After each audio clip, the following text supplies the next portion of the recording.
کبھی اپنے bank account کو دیکھ کر وہ احساس ہوا ہے جب ایک چھوٹی سی رقم سکرین سے آپ کا یوں سمجھیے کہ مذاق اڑا رہی ہو؟ ہاں ہاں شاید چند 100 روپے، یا اگر مہینہ اچھا رہا تو کچھ ہزار۔ بالکل اس وقت پہلا ₹1,00,000 بچانا مطلب ایسا ہی ناممکن لگتا ہے جیسے ماؤنٹ ایوریسٹ پر چڑھنا۔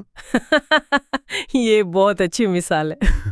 اور پھر انٹرنیٹ پر کوئی مالیاتی گرو آپ کو بتاتا ہے کہ پہلا لاکھ بچانا سب سے مشکل ہے، اس کے بعد سب آسان ہو جاتا ہے۔ جی یہ بات تو بہت سنی ہے۔ سچ کہوں تو یہ بات سننے میں تو اچھی لگتی ہے، لیکن جب مہینے کے آخر میں کریڈٹ کارڈ کا بل سامنے آتا ہے تو یہ سب محض ایک اچھی کہانی لگتی ہے۔ یہ دلچسپ بات ہے کیونکہ وہ گرو جھوٹ نہیں بول رہا، اصل میں وہ پوری سچائی بھی نہیں بتا رہا کہ یہ عمل کتنا زیادہ آسان ہو جاتا ہے۔ اچھا، اس کے پیچھے کوئی جادو نہیں ہے، بلکہ گہری نفسیات اور ٹھوس ریاضی ہے۔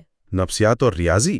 جی، یہ خیال کہ پہلا لاکھ بچانا اگلے 10 لاکھ سے کہیں زیادہ مشکل کیوں ہے، یہ صرف ایک کہاوت نہیں، یہ ایک سائنس ہے جسے زیادہ تر لوگ کبھی نہیں سمجھتے۔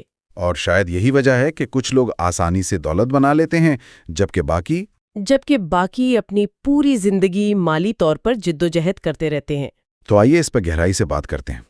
آج ہم ان پوشیدہ نفسیاتی قوتوں کا جائزہ لیں گے جو ہمیں مالی کامیابی سے روکتی ہیں، اور یہ سمجھیں گے کہ کچھ لوگ اتنی آسانی سے دولت کیسے بنا لیتے ہیں۔ بالکل، یہ صرف بچت کرنے کے بارے میں نہیں ہے، یہ ہمارے دماغ کے اندر چلنے والی ایک جنگ کو سمجھنے کے بارے میں ہے۔ اچھا، تو اس مسئلے کی جڑ تک جانے کے لیے سب سے پہلے یہ سمجھنا ہوگا کہ دولت بنانا یہ آمدنی کا کھیل نہیں ہے نا؟ بالکل بھی نہیں۔ ہم اکثر یہی سوچتے ہیں کہ امیر لوگ وہ ہوتے ہیں جن کی تنخواہیں بہت زیادہ ہوتی ہیں۔ ہاں، یا ان کے پاس کوئی خاص مالیاتی جین ہوتا ہے جو ہمارے پاس نہیں ہے۔ جی، لیکن تحقیق بتاتی ہے کہ دولت بنانے والے اور نہ بنانے والے لوگوں میں فرق کا ان کی آمدنی سے بہت کم تعلق ہوتا ہے۔ تو اگر مسئلہ پیسہ نہیں تو پھر کیا ہے؟ کیا ہمارا دماغ ہی ہمارا دشمن ہے؟ ایک طرح سے ہاں، ہمارا دماغ لفظی طور پر ہماری مالی کامیابی کو سبوتاج کرنے کے لیے ڈیزائن کیا گیا ہے۔ یہ تو بڑی ڈرامائی بات لگتی ہے۔ نہیں، یہ نیورو سائنس ہے۔ ایک تصور ہے جسے ماہرین ٹیمپورل ڈسکاؤنٹنگ کہتے ہیں۔ ٹیمپورل ڈسکاؤنٹنگ، یہ کیا چیز ہے؟ یہ ایک پیچیدہ سا نام ہے، لیکن اس کا مطلب بہت سادہ ہے۔ دیکھیں، آپ کا دماغ ایک چھوٹے بچے کی طرح ہے، اسے ایک ٹافی ابھی چاہیے بجائے اس کے کہ اگلے ہفتے ٹافیوں کا پورا ڈبہ ملے۔ اچھا، یعنی دماغ کو مستقبل کے بڑے فائدے کے مقابلے میں فوری ملنے والا چھوٹا انعام زیادہ قیمتی لگتا ہے۔ بالکل۔ آج رات دوستوں کے ساتھ باہر جا کر ₹5,000 کا کھانا کھانا دماغ کو بہت پرکشش لگتا ہے۔ جی، لیکن اسی 5,000 کو مستقبل کے لیے بچانا اتنا ہی بورنگ محسوس ہوتا ہے جتنا دیوار پر سوکھتا ہوا پینٹ دیکھنا۔ بالکل یہی بات ہے۔ اور یہ صرف فوری تسکین کی بات نہیں، ہمارا دماغ پیسے کے ساتھ بھی عجیب کھیل کھیلتا ہے۔ اچھا، اسے ہاؤس منی ایفیکٹ کہتے ہیں۔ ماہر نفسیات بتاتے ہیں کہ ہمارا دماغ پیسے کے ساتھ مختلف سلوک کرتا ہے، اس بات پر منحصر ہے کہ وہ ہمیں کیسے ملا۔ مطلب؟ جو پیسہ ہم نے پورے مہینے محنت کر کے اپنی نوکری سے کمایا ہے وہ بھاری لگتا ہے، اہم لگتا ہے نا؟ ہاں، اسے خرچ کرنے میں مشکل ہوتی ہے، ہم اس کے ہر روپے کا حساب رکھتے ہیں۔ جی، لیکن وہ پیسہ جو پچھلے ہفتے کی جینز کی جیب سے مل گیا یا کسی رشتہ دار سے عیدی میں ملا، اوہ ہاں، وہ پیسہ مختلف محسوس ہوتا ہے۔ بالکل، دماغ اسے کھیل کا پیسہ یا مفت کا پیسہ سمجھتا ہے، اور ہم اسے کسی فضول چیز پر بغیر سوچے سمجھے اڑا دیتے ہیں۔ یہ بہت دلچسپ ہے کہ ایک ہی 5,000 کا نوٹ اگر تنخواہ کا ہو تو قیمتی لگتا ہے، اور اگر بونس کا ہو تو ہلکا۔ یہ احساسات بہت گہرے ہیں، اور یہ اس سے بھی زیادہ گہرائی میں جاتے ہیں۔ یہ ہمارے بچپن کی پروگرامنگ تک پہنچتے ہیں، جسے منی اسکرپٹس کہتے ہیں۔ منی اسکرپٹس یعنی پیسے کے بارے میں لکھی کہانیاں؟ جی، یہ پیسے کے بارے میں وہ لاشعوری عقائد ہیں جو بچپن میں ہمارے ذہن میں بٹھا دیے گئے تھے، اور وہ آج بھی ہماری مالی زندگی کو چلا رہے ہیں، چاہے ہمیں اس کا احساس ہو یا نہ ہو۔ یہ تو بہت گہری بات ہے، مطلب آپ اس کی کچھ مثالیں دے سکتی ہیں؟ بہت سی ہیں۔ ایک عام اسکرپٹ ہے، پیسہ تمام برائیوں کی جڑ ہے، یا امیر لوگ لالچی ہوتے ہیں۔ اگر کوئی اس عقیدے کے ساتھ بڑا ہوا ہے تو اس کا لاشعور اسے امیر بننے سے روکے گا۔ جی، کیونکہ وہ خود کو ایک برا یا لالچی انسان نہیں سمجھنا چاہتا۔ اور ایک اور جو میں نے سنا ہے،